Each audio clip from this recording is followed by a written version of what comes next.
started the recording, Michael. So if it's all right, Michael, I'm going to go ahead and just take attendance real quick, run through the list here. Sounds like a plan. So Bruce Mann, you're present, correct? Yes, thank you. Good morning. Brian Brown. You're here as well, I believe. Present. Thank you, Brian. Chad Burke. I'm here. Thanks. From the Economic Alliance for the Port Region. Donald Buaku, City of Houston. Present. And Jeffrey English from TxDOT. He said he's going to be on and off the call, so I'll just mark him present. Catherine Parker from Gulf Coast Rail. You're here, correct?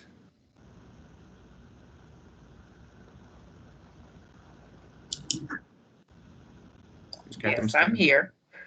Thank you, Catherine. Ken Fickus, obviously, you're here, right, Ken? Yes, I'm still here. All right. Milton Rahman, is he on the call? Hey, Right. good morning. I'm not sure if Milton's going to be able to join us, but this is Jorge Bustamante with Harris County Precinct 2, Planning Manager. I'll be filling in for him. Thank you, Jorge. Milton. And then Benny Bowles from LaPorte Police Department. Is Benny on the call? Mike, this is Teresa Evans from LaPorte. Benny won't be able to join us this morning. Okay. Teresa, thank you for that. And Arthur Oliveira from South Houston. I get a lot of email bounce back from his office. Maybe I'll just throw this out there. If anybody has good contact information for South Houston, that'll be much appreciated to get a hold of. I don't have very good contact information for their staff. From Deer Park, Adam Ballesteros. Is there anyone from Deer Park here?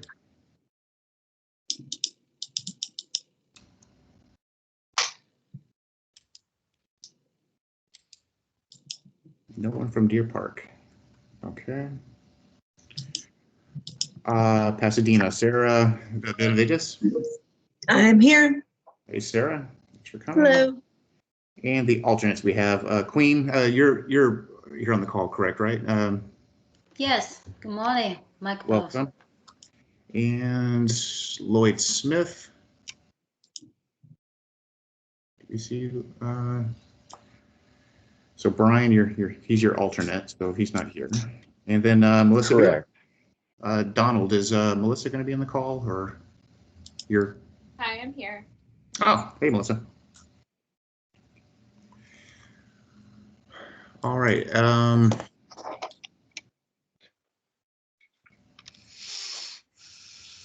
I'm looking at others here on the call.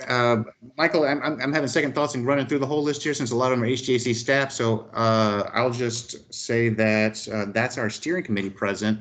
The meeting notes will have all the attendance, everyone who's on this call provided on those meeting notes. So there as well. And I noticed a couple of additional people just attended. Adam Ballesteros from Deer Park, you're on the call?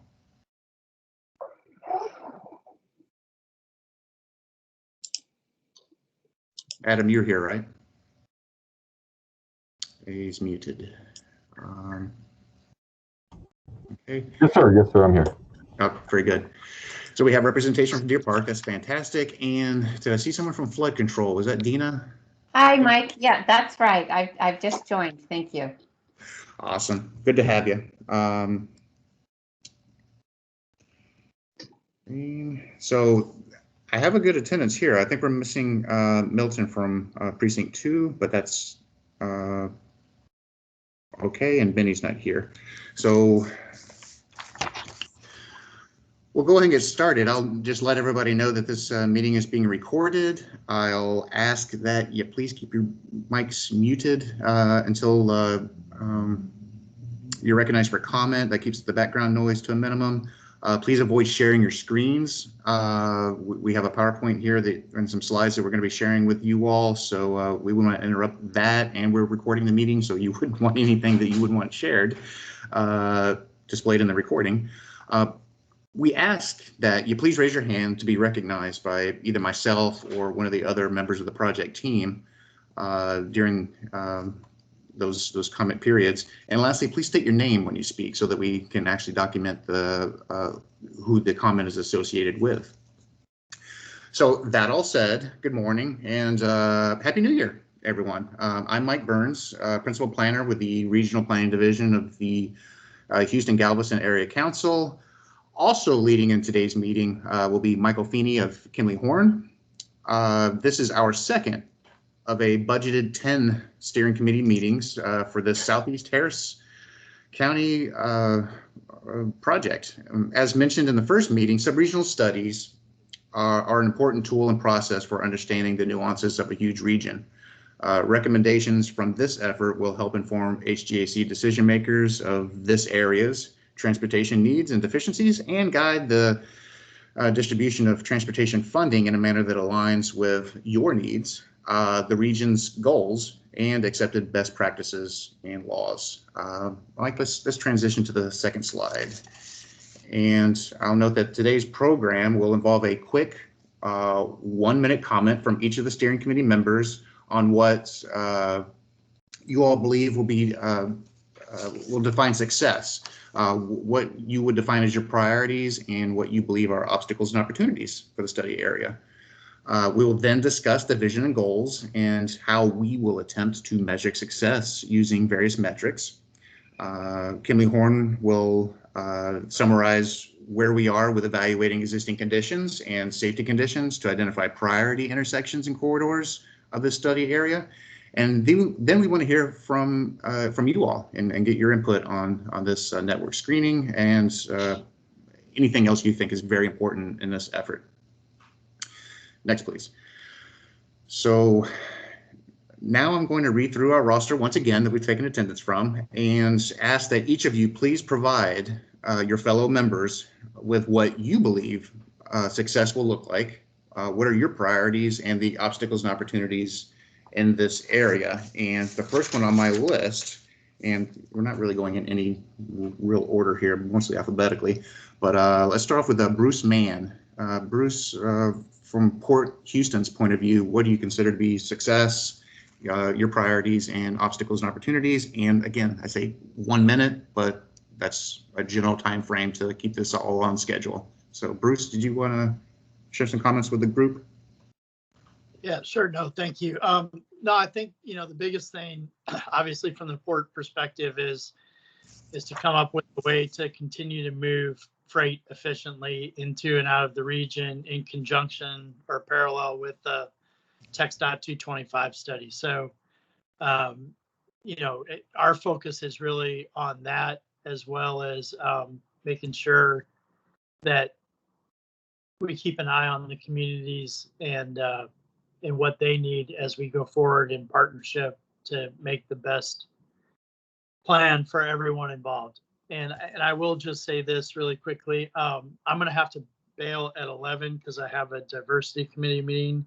Mm-hmm. And since this impacts most people that are on this call, the Port Road widening and drainage project will actually start on February 8th, so in a few weeks. So thanks for the time. Thank you, Bruce. Brian Brown with Harris County.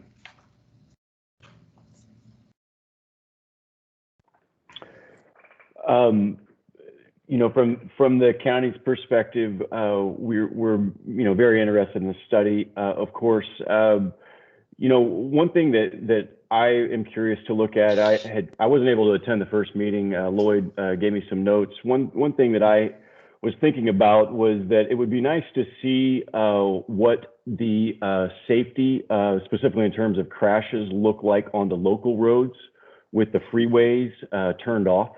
So we can actually get a better view of what's happening there. I think that's one place that the county is certainly interested in and can have an impact.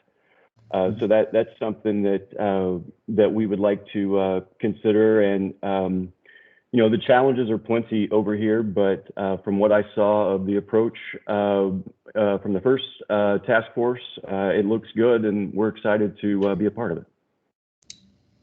Thank you so much for that. Chad Burke, the Economic Alliance for the Houston Port Region.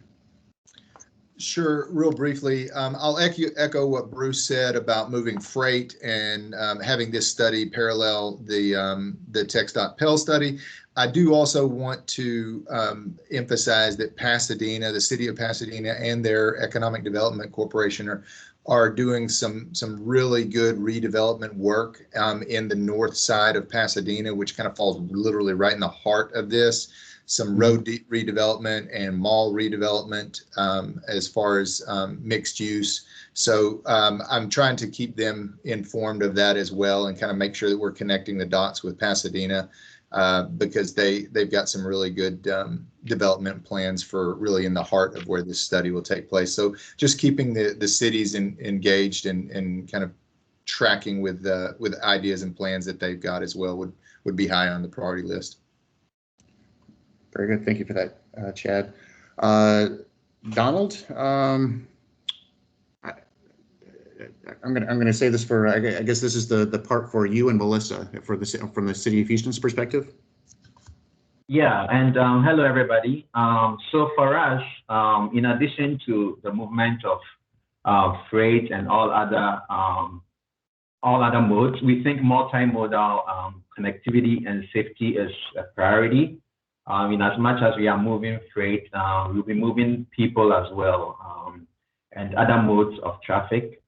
So that's important to us. Also, the high injury network that the city has or is developing, I think being able to coordinate that as well to make sure that that's also taken care of is important. So those are the things. Safety for all. In as much as we are moving freight, moving traffic, let's think about safety for everybody. And I think I'd mentioned it earlier as well. With our region, every roadway project, let's think of it with an underlying drainage lens.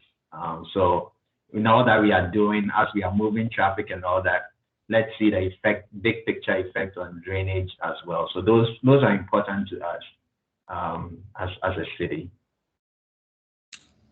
Very good. Thank you for that. Melissa, anything to add? No, I coordinated with Donald on that, so thank you very much. No, thank you. Jeffrey English or Queen Lee from TxDOT's Houston District. I'm not sure if Jeffrey had to step away, so Queen, I would almost ask you to just kind of. Sorry, I don't have any comments. Very good. How about Catherine Parker from the Gulf Coast Rail District? Catherine, do you have any comments on success and challenges?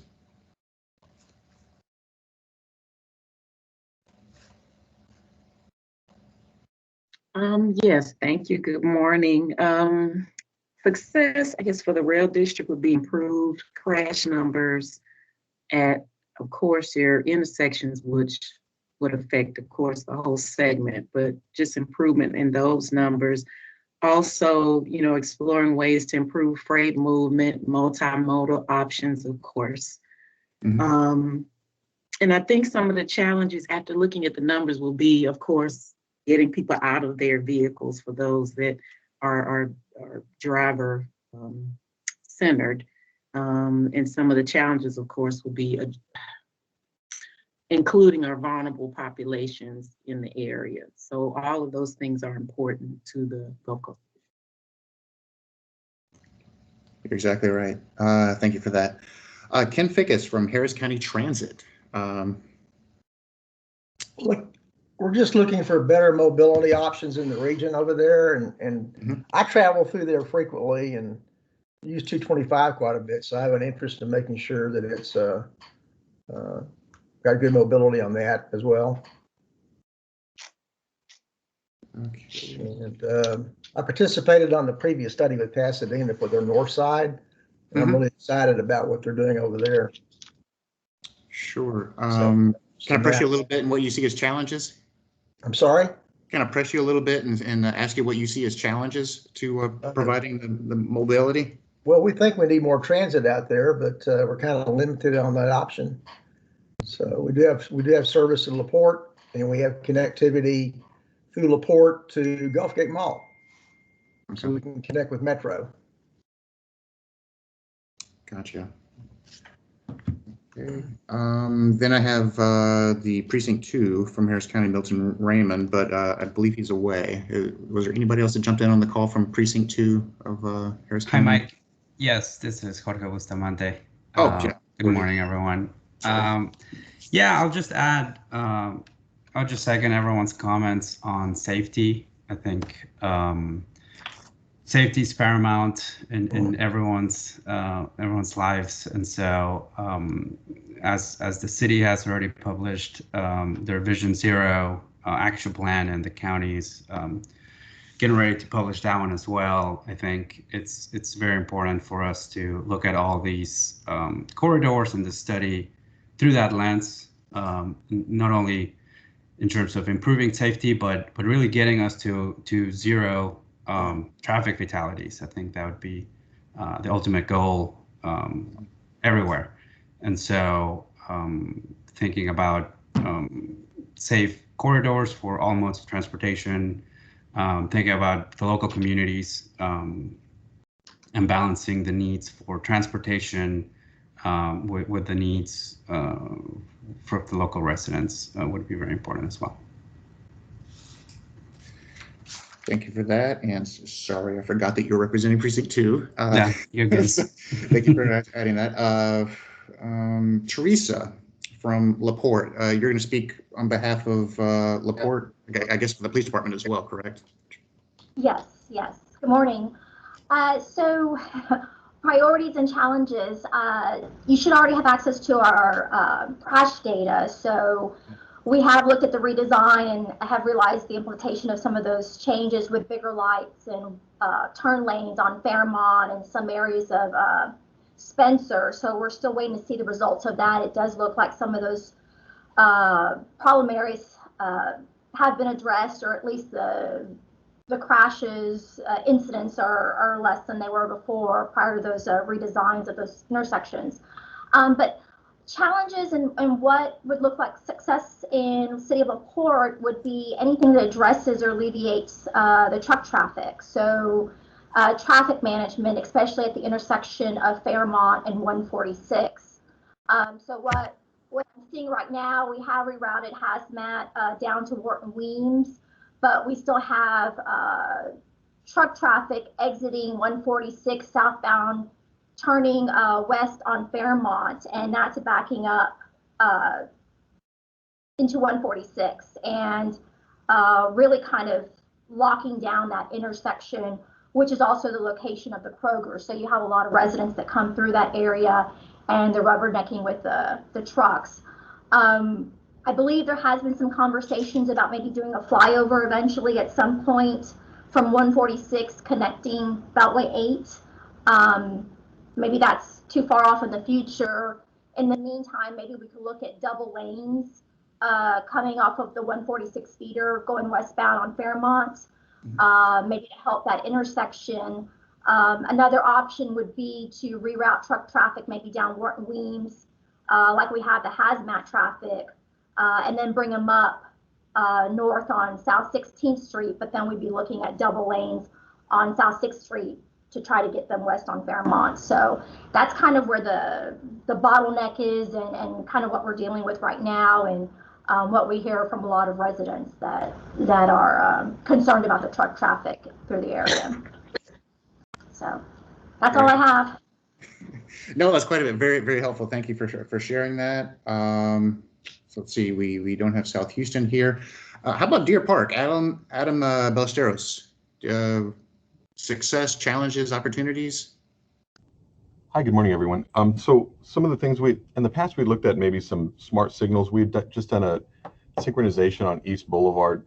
It seems like we have a lot of plant employees that use that as through traffic that go all the way down East Boulevard, turns into Red Bluff, they'll enter Pasadena and even beyond, so that maybe they're trying to get onto the Beltway from there, or even further south. So we've tried to do some improvements there that have helped out quite a bit. However, our residents, I frequently get calls of them, they're having longer wait times, and they're the ones that wait in those adjacent areas for residential areas to cross through. But we try to let the vast majority of that traffic out. And so we've done timing studies, and that's certainly helped out a lot. Another thing that we're seeing quite a bit of is on Underwood Road, also Independence Parkways, that we're having a lot more truck traffic, and that's our truck traffic route for the city of Deer Park. That's the designated route. And we're also getting a lot more building permits for requests for tilt-ups or storage units. And I understand that has a lot more to do with shipments coming into the port and looking for storage for some of that. So we're seeing a lot on that area, but there's not a lot of residential on that area. So there's not those complaints, and we don't really see anything as far as industry or any stakeholders in that area saying anything to that effect. So that's, I want to say that's pretty much it for us. One other thing that I've been asked to bring up was we have a hike and bike trail, but that's kind of throughout the city. And I want to say that's maybe Burdette that's working on one section of that, and maybe BRW with another one. And that's actually through the Parks Department, but I can certainly get anyone more information on that if they'd like. If you could forward that to both the mics here, that'd be great on your hike and bike plan. Adam, who was the main contact at your Parks Department for that?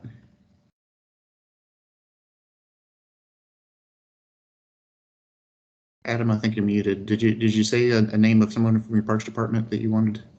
I can. It's Charlie Sandberg, but I can be the one to get a hold of that information if you'd like.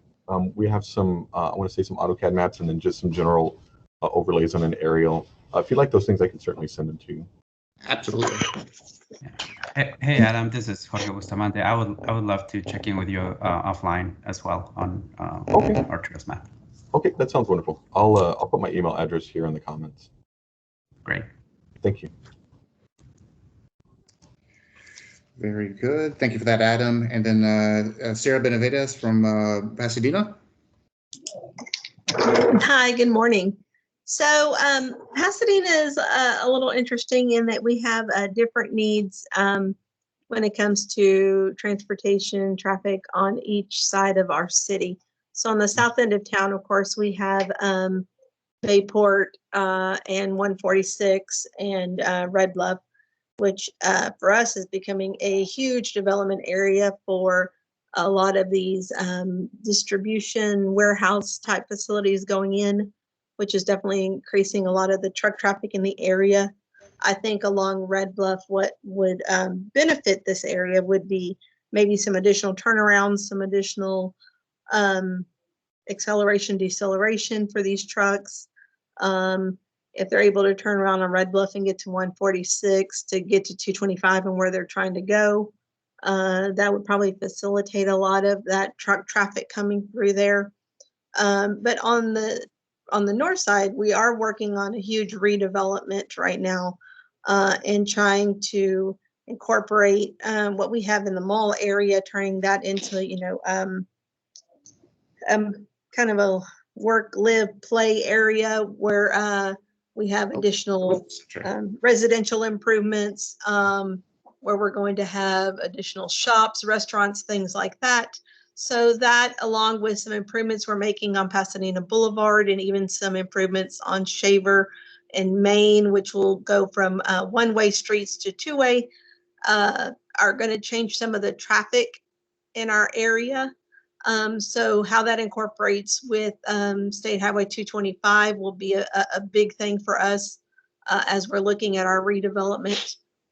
So I think from the study, what we would like to see is that not only we come up with an idea of how improvements can be made in our region, but that we can actually move forward with implementing those changes. I know a lot of times in our studies, we don't get to implement what we come up with, but I think that would be a huge benefit for our region if we were able to. Sarah, just a clarification point. Is the Shaver Main one-way couplet going to become two-way roadways? That is the intended plan, yes. Okay. Wow.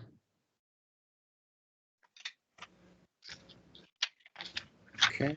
Hello, this is Queenie from TestDots. I don't have a comment about this topic, but I got comments from Javed, and I think that's very good comment because he mentioned about the State Highway 225 that highway. We TestDot, we are working on a PAL study on State Highway 225, and we think probably this project needs to make match or follow along this State Highway 225 parallel study.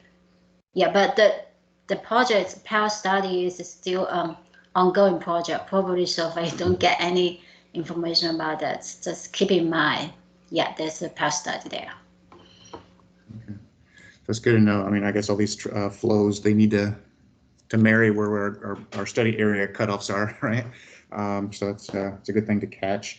Lloyd Smith isn't with us. Jorge, we heard from him. Dina Green from the Flood Control District. I was running through steering committee members, but I'm happy to take comments from anybody that's listening in on this that may have something. I'm not sure if you want to offer something from the Harris County Flood Control point of view.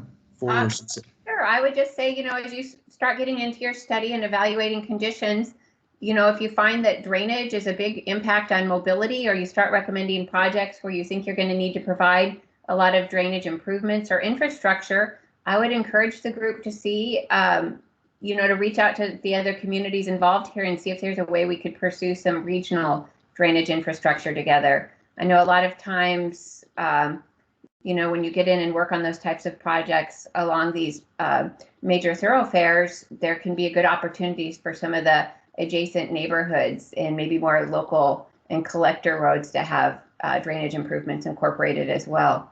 And certainly if you become aware of any need to improve drainage as it ties in with any flood control infrastructure or to construct detention facilities or whatnot near flood control infrastructure, it's certainly something we could talk about looking to put a regional facility in together as well through a future partnership. Sure. Michael Feeney, does that sound like something we'd want to maybe follow up on with Dina in the Flood Control District, just to maybe overlay what they may consider to be problem areas with what we consider to be improvements in the area? I think that sounds like a great idea, Mike. Okay. Dina, if it's all right, we'd like to follow up with you and just make sure that, we're going to later on in this presentation, we're going to share the network of what we think are. Sure. And one thing that would be helpful for me is if you could send me shape files of your problem areas, I guess, and of your study area, and then I can share that with some of the appropriate people at work and we can pull some data together for you. That sounds perfect. Easy. That's easy to do. Great. Okay, well, that's fantastic. I don't suppose there's anyone else. I was going to say, we'll have some information, but I know you've got a lot of representation from the different cities here. They would probably also be able to let you know if there's some kind of drainage hotspots within those cities that are near to the corridors that you're studying. No, I appreciate that. And yeah, all the coordination. I mean, that's kind of the point of these kind of calls, right? Is to get everybody on the same page and try to understand these opportunities for collaboration. So thanks for that. Michael, that should be conclude our open discussion portion of this. If you want to go to the next slide, I'll just tell everyone on the call that I'll hand it over to Michael Feeney of Kinley Horn, and he'll walk you through what we have as the vision, and then what we did some edits to our goals and metrics since our last call, so he'll run through those with you as well. So Michael, you want to take us through the rest of the presentation? Sure, thanks, Mike. So, and again, these are some fantastic comments. So we got some good comments before. I know Teresa with LaPorte sent us a bunch, the city, the county. So everyone chiming in is fantastic. So we did a little wordsmithing, but this is the overarching general vision for the project. It's to recommend improvements to address multimodal transportation development and economic policy needs in the subregion, aligning with HGAC's goals of mobility, safety, economic competitiveness, asset condition, and natural and cultural resources. So I think we covered everyone's interest groups here. So it's multimodal, it's dealing with economic through development, redevelopment, and also movement of freight. Safety is a big focus, as is between TxDOT, the city, and Harris County's increased focus on it. We have it covered. So that's it. I don't know if we need to do any more wordsmithing unless someone sees something they absolutely think needs to be in there, or something that shouldn't be in there. So if you do, speak up. And this is general, but we'll get into the detailed goals in a minute. All right, not hearing anything. The goals here. So what we have is the goal, what we edited from last time, and then the types of metrics we're going to do. So I'd like your comments on I'll go through, there's 2 pages of them, and I'll go through the first page, get comments in the second page.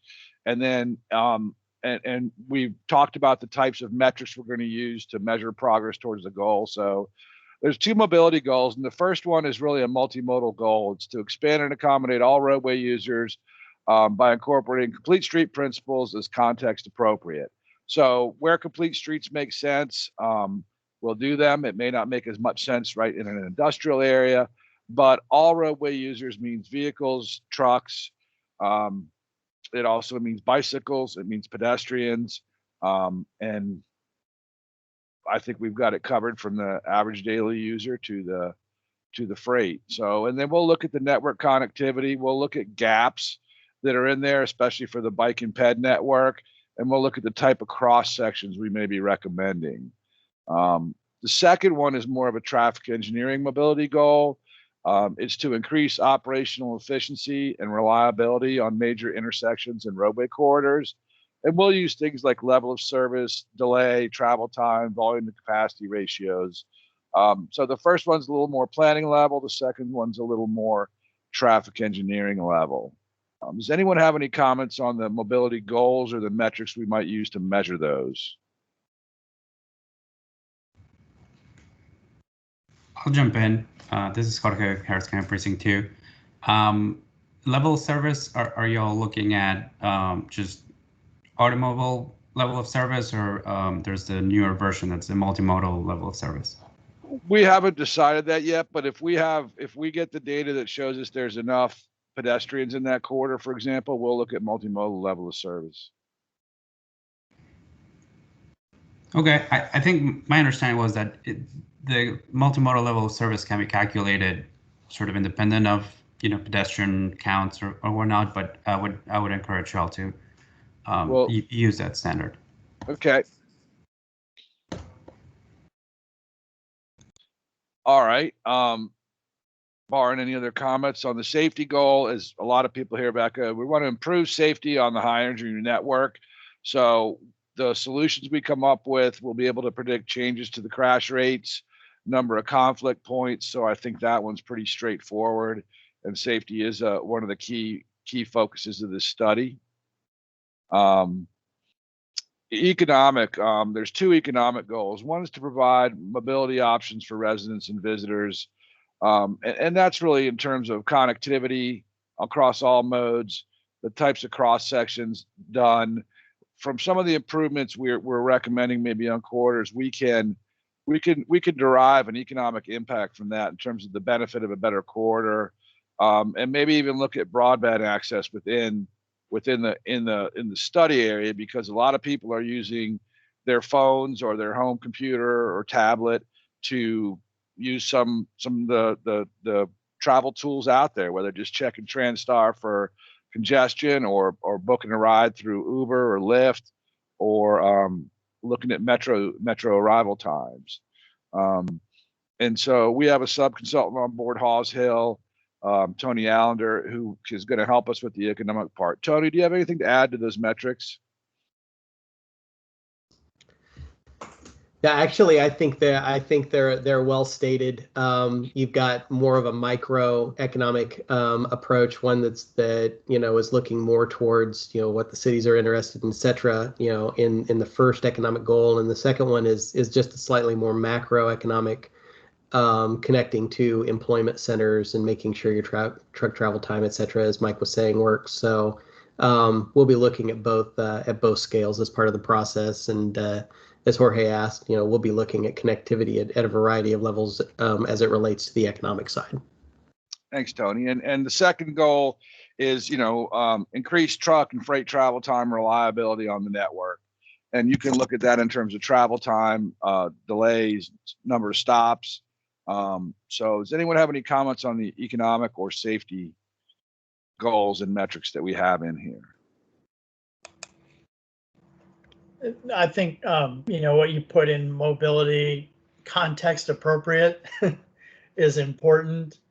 When we start looking at movement of freight and some of these roads, let's not go put in pedestrian crosswalks on a road that's moving 7,000 trucks a day, right? Like, and this is why we need to coordinate this with the TxDOT study. And as an example, the connectivity at Barbers Cut Boulevard and State Highway 146, that needs to get, and I know it's in the scope of the PAL for TxDOT, but at some point that connectivity's got to be redone.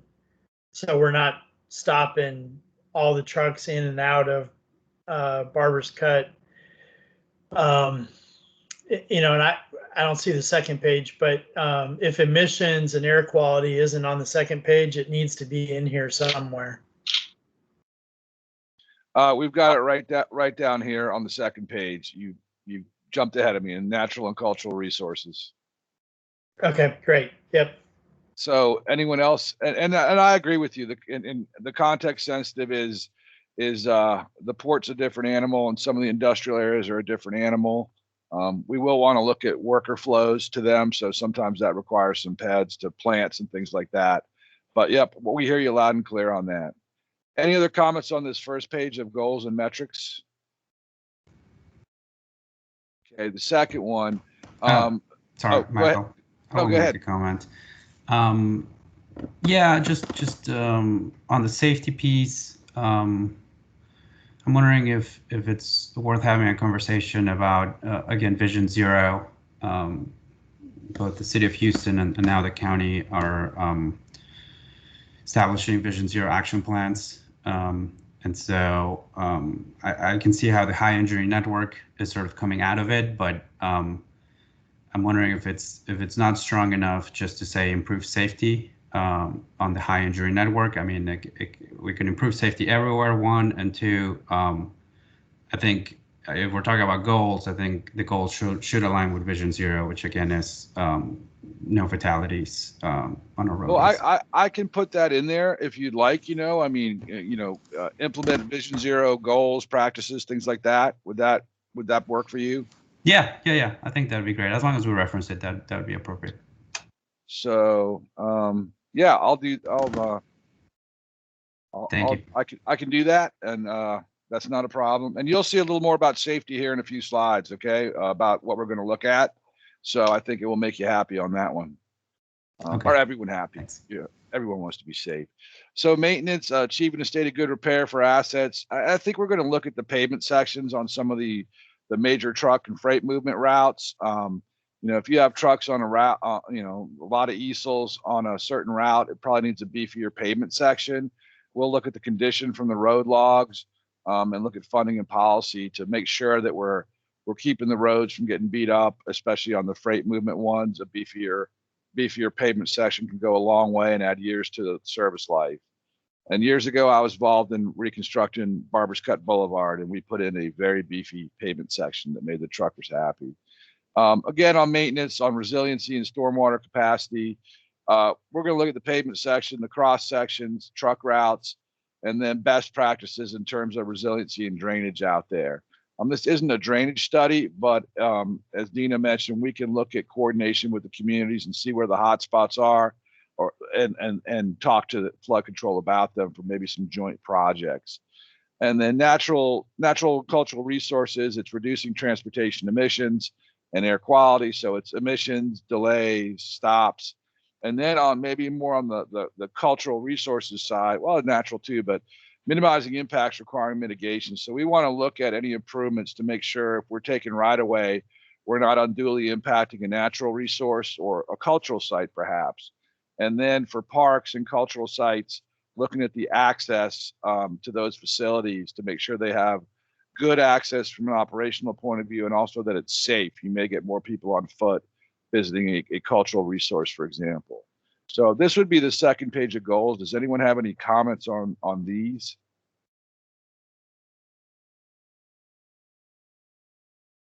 Okay, well, I'm happy then. But I think we've got a good set of goals that'll be measurable too as we get into this.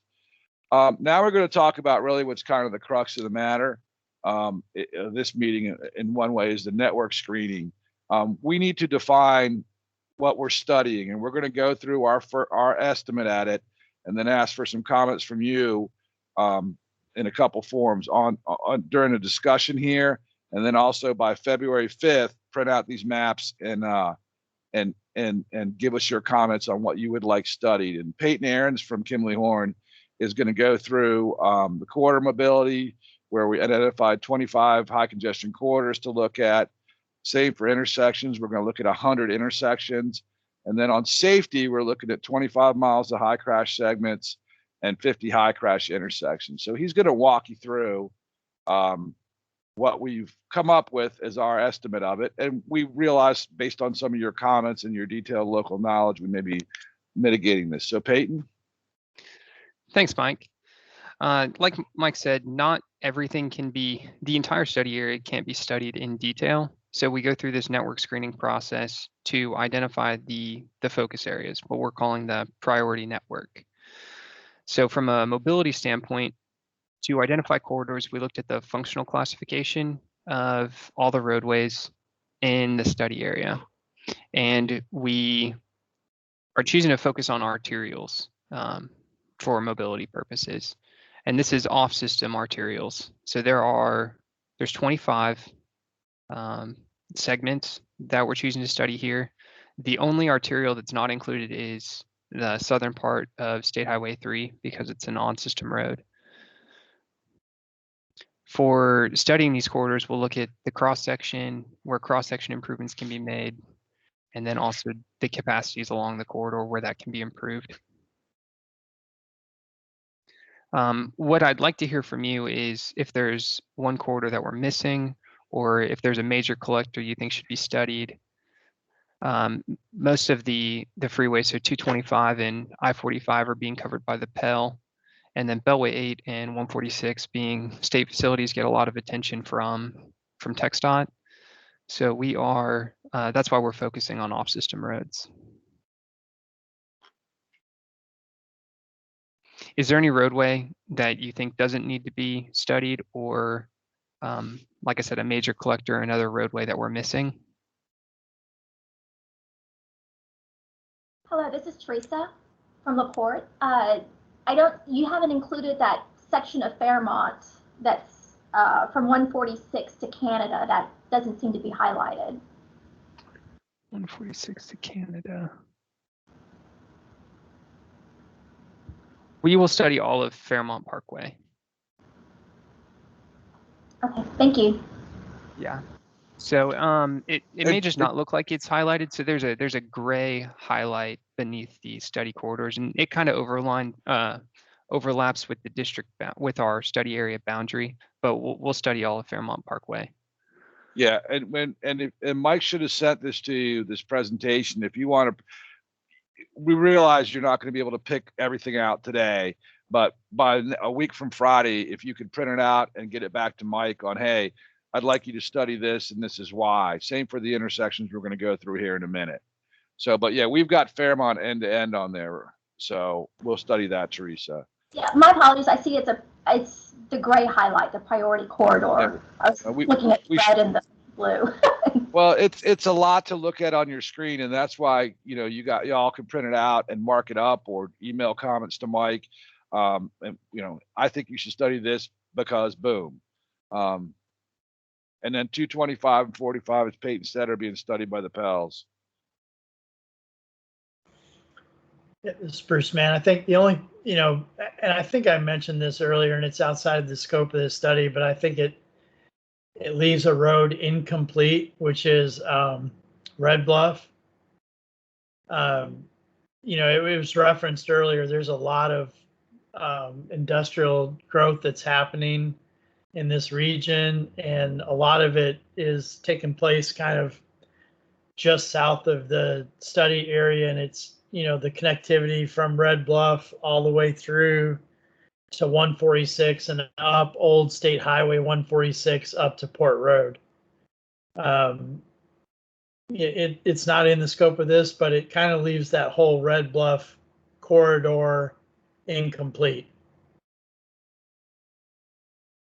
You know, Bruce, I've done a lot of work down here over the last 20 years, and some people in our shop are doing some of that development work. I'd like to have a side conversation with you about that. And if possible, maybe I could make some generic recommendations outside of our study area for issues that we know are going to be a headache and drive traffic into our study area. Yeah, no, sure. Anytime. All right, great.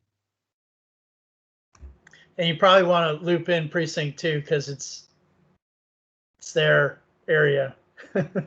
In years past, I did a study for many years ago for precinct 2 and the port, looking at some of these kind of issues. So maybe I'll dust that off and we can talk about what's changed since then. Okay, thanks.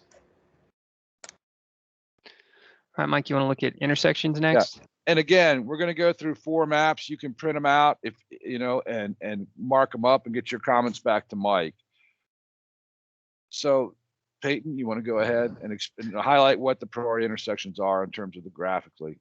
Yes. So what we're doing with network screening is we're looking at key indicators. So from the corridor mobility, we were looking at functional classification. And so we're studying all the arterials. Here we looked at the total entering volume of the intersection and also a rough indication of the volume to capacity ratio of an intersection. We used vehicles per hour per lane. So what is signified here in red, yellow, and green is an indication of the volume to capacity of an intersection. And then the size of the circle indicates the total volume of the intersection. So we looked at those 2 metrics for all the signalized intersections in the study area. And then those with the gray highlight behind them are what we're determining as the priority intersections. So we'll do a detailed intersection level of service. We'll look at multimodal level of service at some of these where there are concerns or where there's pedestrian facilities. So looking at this, and I know it's a lot to take in, but what I want to hear from you is if there's an intersection that should be studied that is not, or an intersection that we're studying that you don't think needs to be studied. Again, this is Bruce Mann from Port Houston. So I would take a look at that intersection between Independence Parkway and 225. There's a lot of truck traffic through there, and I think, when you start looking at non-motorized mobility, there's probably a concern at that intersection. And I know there's already some connectivity concerns for truck drivers and stuff. So it's on which road, Bruce? Independence Parkway and 225. So we again did not include on-system intersections. So we're not looking at intersections along Beltway 146. That should be we're talking to the 225 PEL team, and I'm assuming that they're going to cover that, Bruce. But we'll make sure. Yeah, no, let's make sure there's not a gap there. No, I hear you, and some of those links are quite critical for y'all's customers.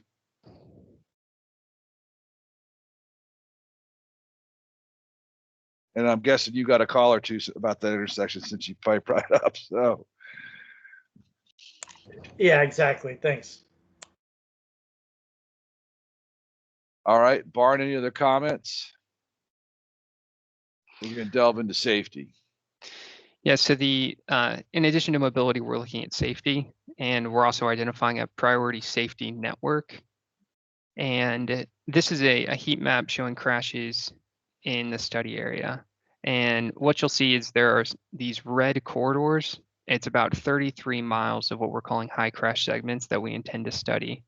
And it very much aligns with the most dense crash hotspots within the study area. We also looked at the county's high injury network, and these segments also align with what the county has identified or the city have identified as high injury locations. And I have additional maps that show that. Mike, do you want me to share my screen? I can share those. But I think this graphic really communicates best why we're studying those segments. You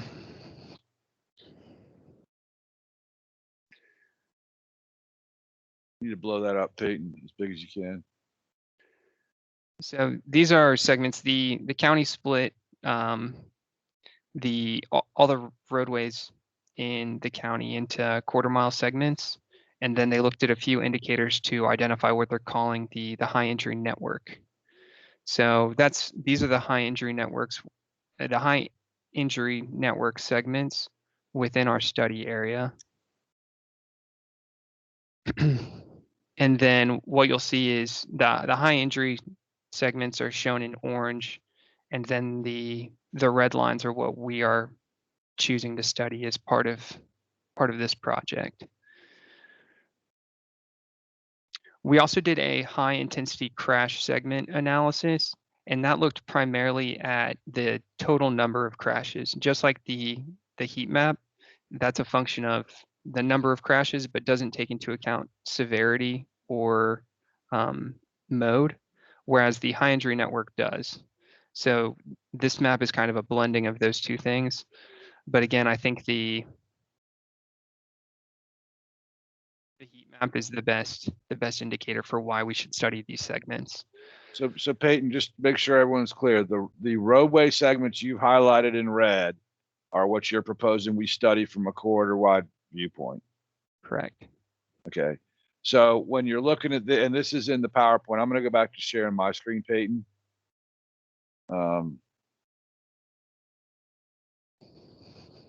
So when everyone can see that. So that's this map right here. So the ones highlighted in the thick red lines are what we're proposing studying.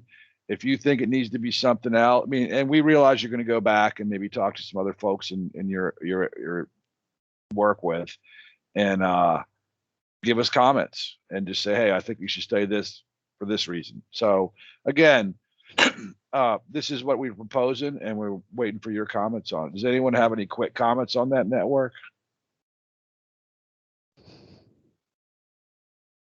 All right. Peyton, you want to talk about the intersections we're going to study? Yes, this was a bit more complicated. We looked at intersections that are off system, have at least one fatal crash within the past 4 years, and also have a crash rate greater than 1 crash per 1 million entering vehicles. So those were the 3 core metrics that we used. Here on the map, you'll see that the size of the circle indicates the crash rate. And then the color of the circle indicates the number of K or A crashes that have occurred. A K crash is a fatal crash. An A crash is a serious injury crash. So again, combining those 2 metrics, these are the 25 locations we've determined to study. So yeah, with the thick gray on it is what we're proposing to study and do some detailed intersection analysis and coming up with some engineering solutions.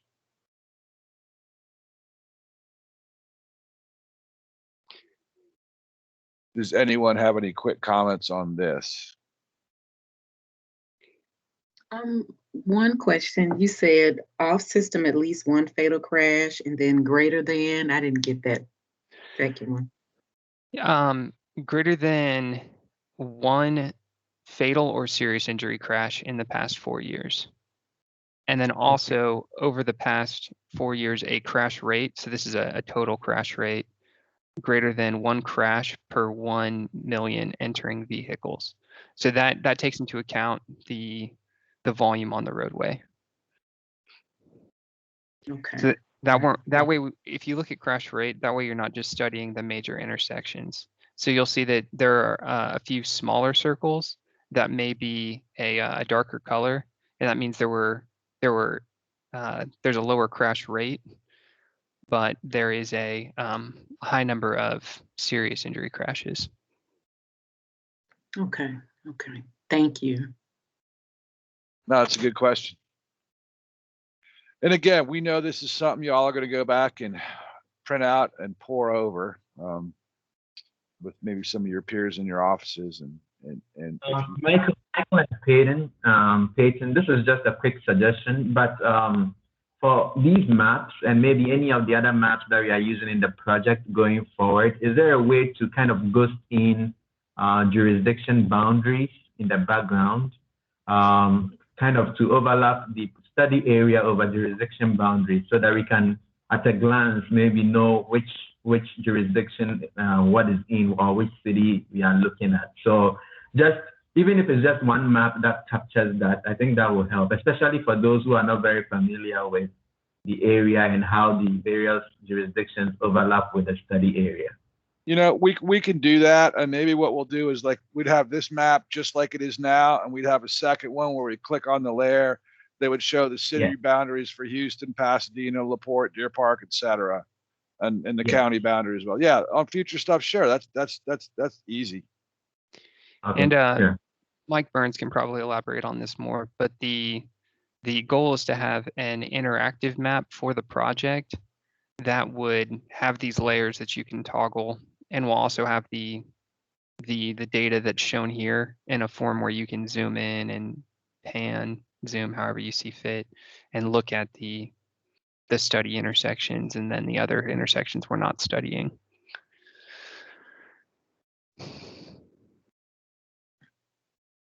And if anyone has a question on methodology, because sometimes changing methodology is as a more important comment than changing a specific intersection. So if anyone has comments on that, I'd be happy to hear it.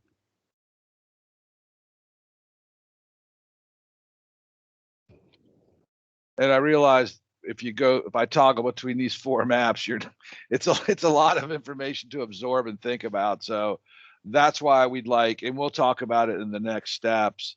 That's why we'd like all your comments on anything in this presentation, whether it's the goals and metrics, or whether it's the segments we're studying or intersections we're studying for either congestion or safety, by February 5th, which is a week from Friday. And if we have it by then, we can, because we've had 2 meetings and this is all great. And at some point we want to start delving into issues and solutions. So this will help us begin that analysis portion of the project in more detail than we have. All right. So next step. So the goals and metrics, if you have some comments on the goals and metrics, I think they're done, but get them to me by February 5th. For the finalizing the network screening, we'd like you, Mike, you sent all this a PDF of this to everyone, right? Or the PowerPoint? Correct. So you can print it out on 11x17, mark it up, scan it, send it back to Mike. You can send him an email, however you want to get it back. And I don't care if you go mark up the printout with a Sharpie. As long as we get the comments back, we'll be happy. So for the network screening for the corridors and intersections, and do you want to talk about the stakeholder meetings we're going to do, Mike, next? Sure. We have a list of categorized stakeholders, whether it be civic, school, public safety, industry related, that we'll be coordinating with after our first public meeting. The idea is to get, after the steering committee meeting, share the same type of presentations with the public, get additional comments, and then coordinate specifically with steering stakeholder groups to not only share what the steering committee and the public says, but to capture their comments on that information as well. And that'll start later on this year, again after our more like the March, April timeframe, after our public meeting in March. Yep. So Mike sent out a list of stakeholders to y'all, and if you have a group, an entity, an agency that you think should be in there, just please add it to the list and get it back to Mike. And again, by February 5th, because we need to start setting up these meetings at some point. So with that, after getting your comments on the network screening and stakeholders, we're going to get more into our existing conditions analysis. We're going to develop a public outreach tool, and you want to talk about that, Mike? Yeah, the public outreach tool is still in development. We hope to have that launched later on in February, so that we have about a month lead time going into our public meeting in March. So I know we're asking y'all to print out a lot of maps, make comments, put a narrative together in an email, the old-fashioned way of communicating. We will have an interactive tool very similar to what the city of Houston had done, and I'm sure Donald and Melissa are very familiar with the Vision Zero for the city of Houston, how they took in comments. It'll be the exact same type of portal to so they can capture a different way comments from the public, based on location-specific areas of congestion, safety, any type of other concern, drainage that they notice themselves. And then we'll review that as a steering committee, again, after our public meetings to review those comments. And then before we start our phase 2 of coming up with ideas to address all these issues, we'll work with you all to kind of sort through those comments and see what the public is saying, as well as the stakeholder groups. So that's something we hope to share with you all in the next coming weeks. Yeah, so the next steps are finishing that tool. And I've used similar things in the past, and the public get some great input from the public. Scheduling the first public meeting in the March timeframe, and then after that, we'll worry about stakeholder and steering committee meetings, and when we report back to you, we'll tell you what we heard from the public through our outreach.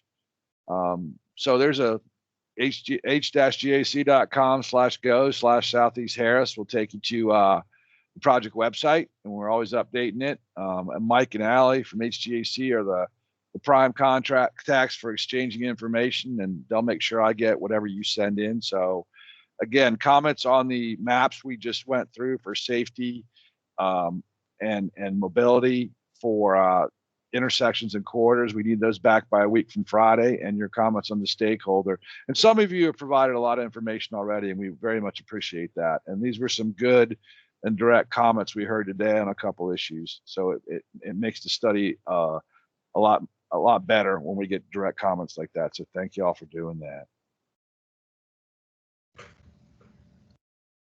So we can end early, Mike, or we can go back and argue over intersections. So no, I guess we'll ask if there's any lingering comments from the group. If not, then I think our next official meeting as a steering committee, again, is going to be after our public meeting. So at the end of March, early April timeframe is when this group will reconvene. In the meantime, I think we'll have individual outreach to you all. And again, the deadline for some of our network that we're going to be including in the study. Again, we'd like to have that before we go to the public meeting. So if you could have that to us by February 5th, that'd be fantastic. Other than that, I think we'll, I guess we could end early. And if anybody has any questions, please turn off your mics and ask your questions now before we wrap up. If not, please feel free to email if that's if you're more comfortable doing it that way. Hey, Mike, I have a few questions. I was able to jump back on real quick. Sure. I have a few questions since this group won't be meeting again before the next public meeting. If anybody has any suggestions on local newspapers or any advertising opportunities where we could promote the meeting, to please let us know. Even some of the smaller ones where we're open to taking all the advantage that we can. And also we have a stand that we will be using as a poster stand, kind of serving as an information kiosk that we'll be able to post a poster in with the meeting information and a QR scan code and all that. If anybody knows of a high foot traffic area, but yet safe area where we can leave the stand at as well, so that as people walk by, they can see it and take a picture of it and take note of the public meeting, that would be great as well.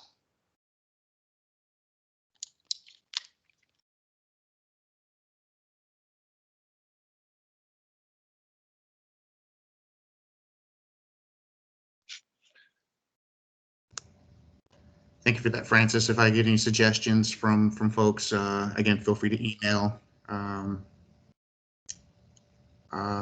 any of us. I'm trying to read what that comment was just there. Feel free to let us know. We'll share that with Francis. And again, you all are very familiar with this area much more than some of us. So entrance at City Hall, is that for the Deer Park? Yes. Okay, fantastic. Thank you.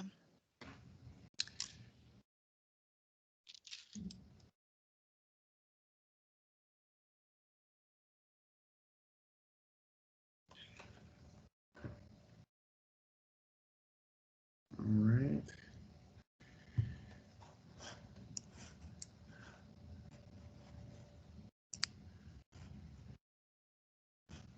And so that's a wrap then, Mike? Yeah, Michael, if there's no other comments we have from the group. I appreciate, we've got great attendance and great comments from people. Let's let's keep doing it. We're going to start getting some solutions here in the near term. So some of these other meetings may be a little more dramatic, not dramatic, but of particular interest to various people. So I appreciate the steering committee's involvement, because I've done a number of these for a number of years, and the better the steering committee, the better the outcome. And this seems like a very good steering committee. All right, so all that said, I want to thank everybody for their time. We will wrap early, and you got an early lunch break, so take advantage of it. And again, don't be shy about reaching out to any of us via email or another way. And again, thanks for your participation in this process. This is a fantastic group of comments. So everybody enjoy the rest of your afternoon. We look forward to coordinating with you more as we progress. Thanks, everyone. Great. Thank you, everyone. Bye. Thank you. Bye-bye. All right, let's end the recording. There you go.